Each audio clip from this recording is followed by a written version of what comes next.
Yang pertama, saya mengajak kita semua untuk senantiasa memanjatkan puji syukur kehadirat the King of the King, the Lord of the world, and the Creator of everything in this universe is Allah Subhanahu wa Ta'ala. Biqaulina alhamdulillah. Semoga kita semua kelak mendapatkan syafaatnya di yaumil akhir nanti. Amin, amin, Allahumma amin. Para ustaz-ustazah yang saya hormati dan teman-teman sekalian yang saya banggakan, pada kesempatan yang berbahagia ini, izin kita patut bersyukur karena telah diberikan karunia yang agung, yakni bertemu kembali dengan bulan yang penuh dengan kesucian, bulan yang penuh dengan kemuliaan, bulan yang penuh dengan keagungan, yakni bulan suci Ramadan. Salah satu hal yang dapat diraih selama Ramadan bagi umat Islam adalah bagaimana dia berpuasa dan menahan kesabarannya. Imam Ibnu Rajab menyebutkan bahwa bulan Ramadan adalah bulan kesabaran. Ia mengutip hadis Rasulullah sallallahu alaihi wasallam, yakni as-sumu nisfus sabri, yang artinya puasa itu separuh dari sabar.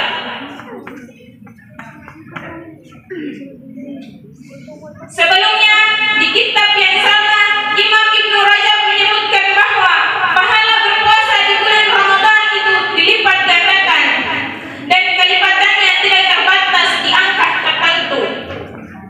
Hal ini terkait predikat Ramadan menjadi bulan kesabaran. Dalam Al-Quran, pahala orang-orang yang bersabar tidak dibatasi di bilangan tertentu. Allah Subhanahu wa Ta'ala berfirman dalam Quran surat Az-Zumar ayat 10 yang berbunyi, A'udzu billahi minasyaitonir rajim. Bismillahirrahmanirrahim. Innama yuwaffas sabiruna ajrahum bighairi hisab. Sesungguhnya hanya orang-orang yang sabarlah yang dicukupkan pahala mereka tanpa batas. Quran surat Az-Zumar ayat 10. Riwayat lain yang menyebutkan bahwa bulan Ramadan adalah bulan kesabaran, yaitu riwayat Imam Ahmad bin Hanbal. Rasulullah sallallahu alaihi wasallam bersabda,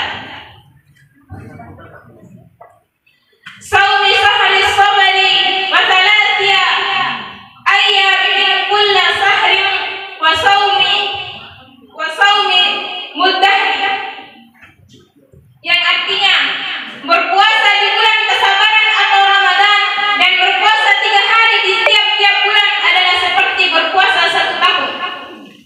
Itu artinya Ramadan menjadi momen yang tepat untuk menyadarkan kembali kesabaran kita agar kita bisa mendapatkan pahala yang berlipat ganda sekaligus menjadi pribadi yang lebih baik lagi setelah Ramadan berlalu. Untuk itu kita perlu mengetahui dulu apa itu sabar terlebih dahulu, teman-teman. Menurut Imam Masduddin Mahmud Al-Fairuz Abadi, sabar secara bahasa adalah al-habsu, menahan atau mencegah, atau al-kafu fi laiti, bertahan dalam keadaan sempit atau susah. Sedangkan secara istilah ia mengartikan sabar adalah menahan diri dari ketidakpuasan, cemas, dan ketidakpuasan, menahan lisan dari mengeluh atau komplain, dan menahan seluruh anggota tubuh dari kekacauan. Ma'asyiral muslimin wal muslimah rahimakumullah.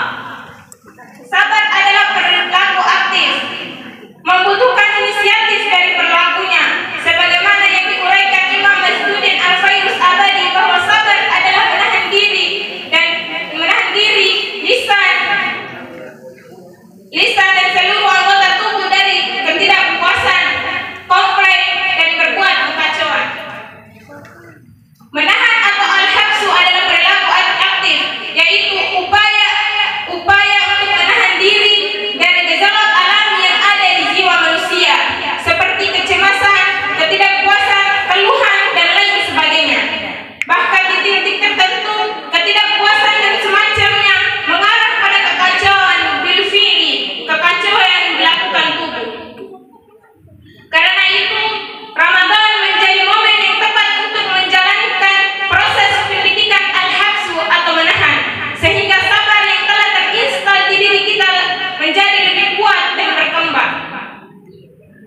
menyengaja untuk lapar dan haus karena menaati perintah Allah Subhanahu wa Ta'ala dan menghindari larangannya, dan bersiap untuk merasakan kesusahannya, merupakan tindakan yang mempertajam kesabaran manusia.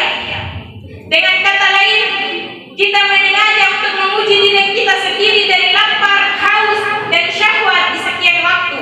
Hal-hal yang biasanya mudah kita dapatkan, kita sengaja untuk menghindarinya, meskipun hal-hal tersebut ada di sekitar kita. Apalagi penyengajaan ini mengarah langsung kepada fisik, yakni lapar dan haus. Ma'asyiral muslimina wal muslimah rahimakumullah. Allah Subhanahu wa Ta'ala berfirman dalam Quran surat Al-Baqarah ayat 153 yang berbunyi, A'udzu billahi minasyaitonir rajim. Bismillahirrahmanirrahim. Ya ayyuhalladzina amanu ista'inu bis-sabri was-shalah. Innallaha ma'as-sabirin. Hai orang-orang yang beriman, jadikanlah sabar dan salat sebagai penolongmu. Sesungguhnya Allah bersama orang-orang yang sabar. Orang yang bersabar sudah pasti memiliki nilai keimanan yang tinggi. Tidak seperti kita teman-teman yang kesabarannya hanya sebatas seujung kuku. Sebenarnya sabar itu sangat nikmat teman-teman. Ketika seseorang melakukan kesalahan kepada kita dan kita memaafkan dan kita sabar menerimanya pasti akan sangat nikmat. Memang hanya sekadar penyebutan bahwa sabar saja susah, hanya sekadar penyebutan sabar saja gampang, tapi susah untuk dipraktekkan di halayak biasa. Apalagi kita sebagai remaja sekarang yang memiliki watak karakter yang keras kepala, nakal, dan lain sebagainya, yang membuat nilai kesabaran kita semakin hari semakin menurun. Tetapi teman-teman, cobalah merubah mindset dan pola pikir kita bahwa seseorang yang dengan sabar menghadapi suatu masalah atau problem pasti akan menemukan jalan keluar dan kebahagiaan di tempat waktu. Allah memujimu agar kamu ngerti apa arti pasrah dan sabar. Sesungguhnya Allah bersama dengan orang-orang yang sabar. Oleh karena itu, menahan atau al-habsu ini harus disadari dengan proses pendidikan kesabaran, menguatkan kesabaran kita di bulan suci Ramadan dengan menyengaja lapar dan haus. Dan Ramadan yang telah disebutkan sebelumnya adalah bulan kesabaran, madrasah untuk menguatkan kesabaran kita, sehingga setiap kali Ramadan selesai kita menjadi orang yang lebih sabar lagi dari sebelumnya. Pertanyaannya, sudahkah kita di jalan itu? Maka dari itu, mari sama-sama kita meningkatkan nilai kesabaran kita di akhir-akhir Ramadan ini, yang insya Allah pahalanya lebih besar lagi. Semoga Ramadan kali ini kita dapat meraih hakikat sabar yang memang menjadi bagian yang tidak terpisahkan selama Ramadan. Jangan sampai Ramadan pergi namun tanpa memberikan hasil yang optimal, terutama dalam merenung sabar tersebut. Dari beberapa pesan di atas, kita bisa memberikan kesimpulan bahwa sabar dapat merubah nasib seseorang. Dengan sabar juga seseorang bisa memiliki keimanan yang lebih tinggi lagi, dan dengan sabar pula seseorang menjadi lebih kuat. Mungkin hanya ini saja yang dapat saya sampaikan. Kurang jika ada kelebihan, itu semua datangnya dari Allah. Jika ada kekurangan, itu datangnya dari syaitan. Saya hanya menjadi korbannya. Berlaku